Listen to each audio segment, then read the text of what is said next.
বলছেন যে আমি স্ট্যাটাসে দিয়েছিলাম যে জেনারেল শিক্ষায় শিক্ষিত লোকের ফতোয়া দেওয়া জায়েজ নয়। আসলে এটা আমি স্ট্যাটাস দিয়েছিলাম যে জেনারেল শিক্ষায় শিক্ষিত লোকের ফতোয়া দেওয়া কেন জায়েজ নয়, অনেকে দেখে কারণ জানতে চেয়েছে। গুনাহগার কেন হবে, প্লিজ আপনি একটু বলে দিতেন ভালো হতো।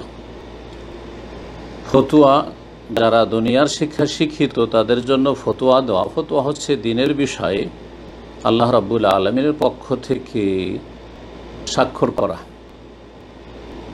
রব্বুল আলামিনের পক্ষ থেকে স্বাক্ষর করা। কারণ দিনের আদেশ নিষেধ, জায়েজ না জায়েজ, হালাল হারাম একমাত্র আল্লাহর পক্ষ থেকে। তো কোনো ফতোয়া দেওয়া হচ্ছে আল্লাহর পক্ষ থেকে স্বাক্ষর করা। তো আল্লাহর দিন সম্পর্কে জ্ঞান থাকতে হবে। দুনিয়ার শিক্ষায় শিক্ষিত আর যদি ফতোয়া দেয়, এই জন্য জায়েজ নয় যে জন্য আমার জন্য কারো শরীর স্বাস্থ্যের চিকিৎসা করা জায়েজ না। আমি যদি আপনাদের মধ্যে কার কোনো রোগীর চিকিৎসা করতে বসি তো জায়েজ নয়। হতে পারে যে সে আমার ভুল চিকিৎসার কারণে মারা যাবে। এটা সবাই বুঝছেন যে আমার কাছে কেউ যারা আমার খাস যারা লোক আমাকে অত্যন্ত ভালোবাসেন তারাও আমার কাছে চিকিৎসা নিতে আসবেন না, শরীরের চিকিৎসা। দিনের সমস্যা এবং তার সমাধান জানার জন্য হয়তো আসবেন, কিন্তু দুনিয়ার ক্ষেত্রে কখন আসবেন না, শরীর স্বাস্থ্যের ক্ষেত্রে কখন আসবেন না, বিশেষজ্ঞর কাছে যাবেন।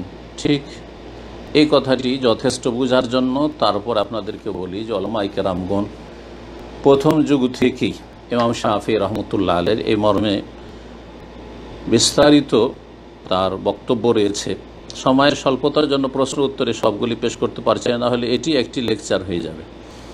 তার কথাগুলি সংক্ষেপে বলছি যে একজন মুফতির জন্য শর্ত, একজন ফতোয়া প্রদানকারী মুফতির জন্য শর্ত কি ইলমের ক্ষেত্রে।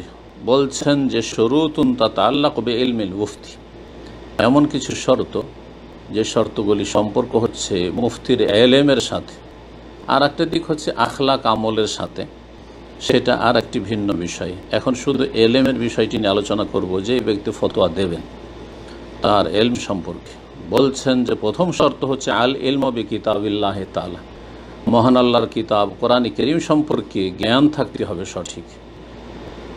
কোরআন কারীমের আয়াত মুহকাম না মুতাশাবিহ, মুতলাক না মুকাইয়াদ, আম না খাস, নাসিখ না মনসুখ, মুজমাল না মুফাসসাল, এই বিষয়গুলি সম্পর্কে জ্ঞান থাকতে হবে। সময় স্বল্পতার জন্য এগুলির ব্যাখ্যা করলাম না, কিন্তু এই পরিভাষাগুলি যারা ফিকহ উসুলে ফিকহ ভালো করে বুঝে তারাই বুঝে।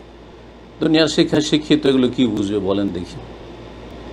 আর কি বা তাদের জ্ঞান আছে, আর জানার সোর্স কি আছে শোনা ছাড়া? জি, যারা আরবি ভাষায় বুঝে না। 2 নম্বর শর্ত ফতোয়া দেওয়ার জন্য মুফতির জন্য আল ইলম বিসুন্নতি নববিয়্যাহ আলী আলা সাহিবিহা সাল্লাতু ওয়াসসালাম, নবী সাল্লাল্লাহু আলাইহি ওয়াসাল্লামের সুন্নাত সম্পর্কে সম্যক জ্ঞান থাকা, কওলি ফেলি তাকরিরি, বাচনিক না কর্মগত না অনুমোদন, এইরকম আল কুদরাতু আলা মারিফাত হুকমিল আহাদিস, হাদিসের হুকুম জানার যোগ্যতা থাকতে হবে, মিন হাইসুস সিহহাত ওয়াদ দাফ, হাদিস সহিহ না যঈফ ইত্যাদি ইত্যাদি। এই ক্ষেত্রে আগের কথাগুলি মনে, হাদিসেও মুতলাক মুকাইয়াদ রয়েছে, আম খাস রয়েছে, নাসিখ মনসুখ রয়েছে, মুজমাল মুফাসসাল রয়েছে, এগুলো বুঝতে হবে। 3 নম্বর শর্ত বড় সংখ্যে বলে যাচ্ছি, আল ইলমু বিমাওয়াতিনিল ইজমা, ইজমার ক্ষেত্রগুলি সম্পর্কে জ্ঞান থাকতে হবে যে কোন মাসাইলগুলি সম্পর্কে ইজমা রয়েছে। হাত্তা লা ইফতি বিখিলাফি, ইজমার খেলাফ ফতোয়া দিয়ে না বসে।